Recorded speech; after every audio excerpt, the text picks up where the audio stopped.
Welcome to This Explainer. Today, we're diving into something incredibly powerful. We are unpacking the core concepts from the text, My Hanuman, Understanding Oneself. And I want to make our purpose here absolutely crystal clear right from the jump. We aren't just doing a standard recap of mythology today. No, we're actually going to use Hanuman's life as a high-definition mirror for our own personal growth. So, let's get right into it. I mean, think about it. Is just knowing the story of Hanuman really enough? Or do the answers to our own life's deepest questions actually lie hidden right there in his character? Framing it this way completely shifts how we look at the epic. Instead of just admiring him from a distance, with reverence, we're going to practically decode his hero's journey. Because honestly, the challenges he faced, the mental blocks, the massive ego traps, the intense tests of character, they're the exact same things you and I deal with every single day. And there's a perfect example of where this journey begins. We all know the famous story of the child Hanuman leaping up toward the sun, thinking it was a giant glowing fruit. But let's look at the psychology here. Why did he fly? Well, because as a kid, he was born with literally limitless potential. Nobody had pulled him aside yet to say, hey, that's impossible. But as we grow into adulthood, we start acquiring these invisible mental boundaries, right? Society just builds these walls in our minds. We literally stop flying because we're terrified of falling. So the true turning point in life is making the active choice to test those unverified limits. So I have to ask you directly, what is the sun in your life that you're trying to reach? Is it starting a new career, mastering a tough skill, maybe launching a creative project? What is that invisible, totally unverified boundary that's holding you back right now? Because more often than not, the cage keeping us stuck isn't made of iron. It's made of our own unchecked assumptions. Which brings us to a massive realization. It's perfectly captured in our first Hanuman Sutra. The first boundary of the impossible isn't built in the world. It is built in the mind. It's so true. The obstacles you think are out there in the real world, they almost always start as psychological barriers right between your ears. Now, having raw power or limitless potential, that's actually not enough on its own. We see this brilliantly illustrated when Hanuman finally meets Ram. This wasn't just two important figures crossing paths. It was the exact moment where immense, restless energy finally found a higher, defining purpose.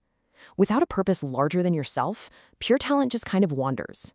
You can easily be the hardest worker in the room, but if you don't have a rock-solid why, all that energy just leads to burnout, not greatness. And that leads right into a really fascinating contrast in how we navigate our lives. It's the whole desire to look important versus the choice to actually be useful. It is such a common human trap to want the spotlight, right? We want people to recognize us, to see our worth. But Hanuman made this quiet, incredibly powerful choice. He didn't demand to lead the army. He didn't ask for a fancy title. He just built a bridge of trust by choosing to be overwhelmingly useful to the mission. This sets up our second sutra beautifully. The most reliable path to recognition is not making yourself important, but making yourself useful. It feels totally counterintuitive in our modern attention-driven world, I know, but true enduring respect doesn't come from demanding everyone look at you. It comes from making an active, undeniable contribution. Okay, let's look at the most famous part of the epic, crossing the ocean. The source text asks us to look at this not as a literal physical battle with sea monsters, but as a framework for the three universal psychological barriers we face when chasing any big goal. First, you have Mainak, the golden mountain offering a place to rest. That's the ultimate distraction of comfort. Second is Surasa, the monster demanding to eat him. That represents our battles with ego and brute force. And third, Sinhika, the demon who grabs his shadow. Those are our hidden internal weaknesses. Let's actually zoom in on that second challenge, Surasa. The dynamic here is brilliant. The more Hanuman expanded his size, the more Surasa expanded her mouth to match him. It was a classic escalating clash of egos. But his masterstroke? He didn't fight back with more force. Instead, he shrunk his own size. He became tiny, zipped in and out of her mouth, and completed the challenge. It just goes to show that not every problem requires brute force. Sometimes the absolute smartest tactical move you can make is to take a breath, step back, shrink your ego, and use your intellect. But then, there's the third monster, Sinhika. She's terrifying because she doesn't attack from the front. She grabs your shadow from below and pulls you down into the water. So what is your personal Sinhika? What is that hidden internal weakness? Maybe it's a deep fear of failure, crippling self-doubt, or just chronic procrastination that is secretly grounding your ambitions before they even get off the ground. This is perfectly summed up in our third sutra. External obstacles stop our speed, internal obstacles stop our flight. Sure, an external problem out in the real world might delay your progress, but it's the internal shadows, the ones we often refuse to even acknowledge, that completely ground us and stop us from ever flying at all. Now, let's shift gears to the emotional turning point in the Ashokavadika, when Hanuman finally locates Sita. There is a massive, massive difference between just giving information and giving hope. Literally, anyone could have snuck in there and mechanically rattled off the facts. Hey, Ram is coming, just wait. But Hanuman recognized her deep, overwhelming despair. He didn't just deliver data. He used incredible empathy and emotional intelligence to provide her with grounded, life-saving hope. But wait, how did he actually make her believe him? I mean, he was a total stranger in enemy territory. And that brings us to the actual mechanics of trust. He presented the Ring of Ram. The ring is the ultimate symbol here. It proves that trust is a vital bond built not by just talking, but by undeniable evidence and relentless consistency. You can't just walk up and demand someone's trust. You have to earn it by presenting the hard proof of your character. So it makes you think, right? Do you jump straight into giving advice before you actually understand where someone is coming from? Do you rush to speak just to show off your own knowledge?